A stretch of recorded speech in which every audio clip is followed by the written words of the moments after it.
In the quiet stretch of an American high school hallway, you wouldn't think a janitor with a mop could change the course of anyone's life, let alone his own, right? But let me tell you, sometimes the most invisible person in the room can end up making all the difference, and that's exactly what happened to Lucas Grayson on an ordinary Tuesday, when the only thing louder than the morning bell was the thud of a girl's body hitting the polished floor. You know what I mean? Nobody warns you for moments like that. Nobody ever says, hey, today's the day you'll step in front of a storm and finally face the ghosts you thought were buried. Now, Lucas, he was just minding his business, mopping up the last of the night shift, when that sound cut through the empty corridor like a rifle shot, and there she was, a girl maybe 15, books scattered, hair falling over her face, not crying, not saying a word, just gathering herself up like it was nothing, like it happened all the time. The boy who shoved her, one of those linebacker types, big, mouthy school mascot hoodie stretched across his shoulders, sneering down at her, as if daring the world to notice. The teachers at the vending machine, the other students, they all just turn away, pretending nothing happened. And that's the part that sticks with you, right?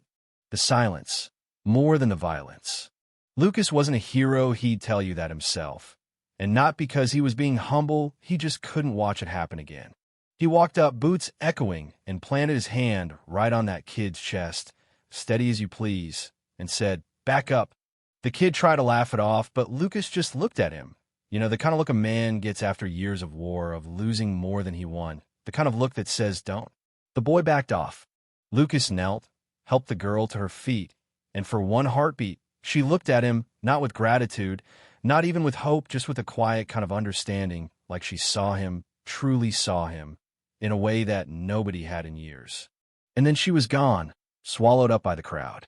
Only later did Lucas hear the whispers. Belle Hawthorne. Not just any kid. Daughter of General Bethany Hawthorne, the living legend, the woman whose name was spoken in the same breath as victory and sacrifice. And now her daughter, bullied in plain sight, and nobody did a damn thing. Except him. The next day, Lucas clocked in early, pouring burnt coffee in the maintenance closet, staring at the security monitors out of habit more than interest, but he found himself tracking Belle's movements, watching her slip from class to class, always alone, always silent, clutching her sketchbook like a shield. She reminded him of someone not his daughter Ellie, who was all sunshine and noise, but maybe of himself, or even of Belle's mother, Bethany, whom he'd once pulled out of a burning Humvee overseas, not knowing her name, only that she mattered. It wasn't long before the blowback started. Teachers hinting he should mind his place, the vice principal suggesting maybe he should take a few shifts at the elementary campus, all soft language, for "you're making trouble, janitor." He tried to let it go, tried to just be invisible again, but then came the video. 30 seconds, grainy, out of context, shared on every app kids use, edited to make Lucas look like the aggressor. He stood in front of the board, called into the office, and the word optics got thrown around like it meant more than the truth. Mr. Redmond, the VP, told him quietly that there was pressure from parents and concerns about professionalism. And suddenly, Lucas found himself suspended, no one really saying it, just gently nudged out the door. But you know what? Some kids noticed. Belle did.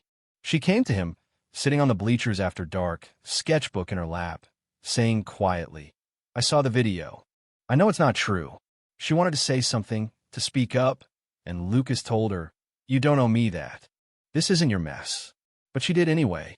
In her social studies class, she stood up in front of everyone, and for the first time, her voice cut through the fog.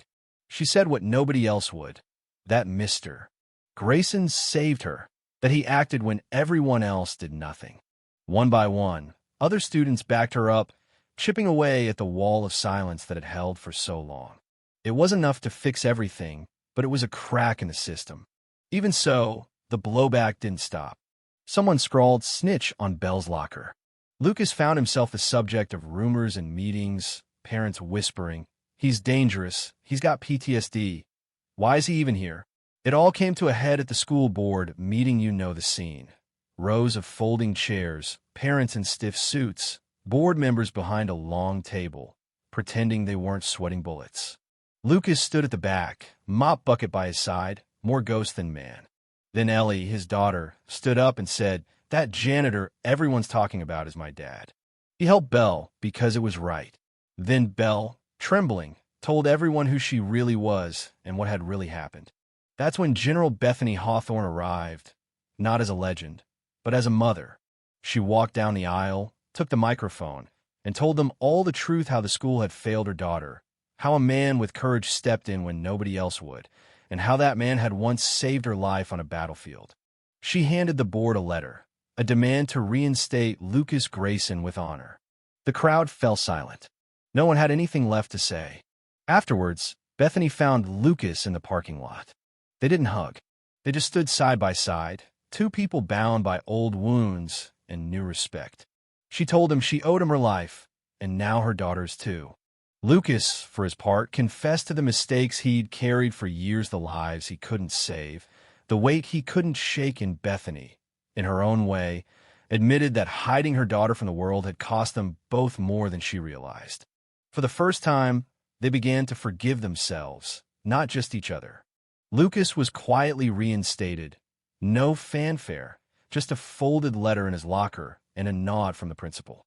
Belle started leaving little sketches on his card. A soldier and a girl, side by side, mop turned into a sword. Lucas walked the halls, not with dread, but with a new sense of purpose. Ellie bragged about him in class, calling him her hero, and for the first time in a long time, Lucas let himself believe it might be true, even if just a little.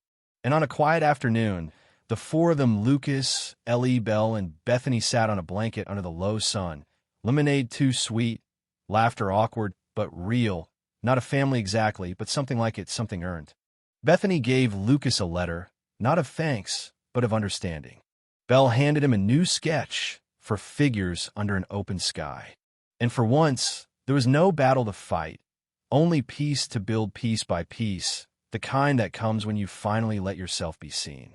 If this story struck a chord, if you've ever stood alone in a hallway and wondered if anybody would ever see the truth behind your silence, drop your thoughts below, share your own moments of courage or doubt, and tell me, where do you stand on what's right? Does doing the right thing mean breaking rules? Or is the real rule to never look away? Your voice matters here. And if you want more stories that refuse to let the quiet ones be forgotten, you know where to find us.